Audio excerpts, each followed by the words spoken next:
अर्को कुरा यो अहिले यो सामाजिक सञ्जालमा सुनि नसक्नु देखि नसक्नु गाली गलौजको तपाईको चाहिँ नि के अरे सिलसिला देख्छौँ हामी। अब केलाई लोकतन्त्र भन्ने र केलाई अराजकता भन्ने यही प्रश्न छ। गाली गर्ने चलनलाई कसरी हामीले अन्त्य गर्ने? प्रधानमन्त्री मन्त्रीहरूले गाली गर्दाखेरि पक्राउ परिहाल्ने, सांसदहरूलाई गाली गर्दा चाहिँ पक्राउ पर्ने कि नपर्ने भन्ने प्रश्न पनि छ।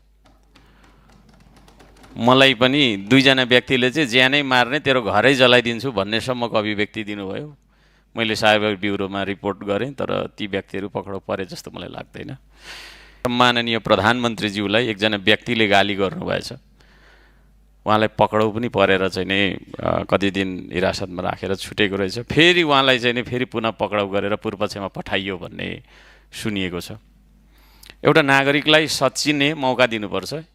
जेनजी हुन्, युवा हुन्, सच्चिने मौका दिनुपर्छ। तर त्यसरी चाहिँ नि एउटा अभिव्यक्ति दियो भन्दैमा कठोर जेल चलान गर्नुपर्छ, सजाय दिनुपर्छ भन्नेतर्फ सरकार नलाग्दाखेरि राम्रो हुन्छ भन्ने मेरो सुझाव हो।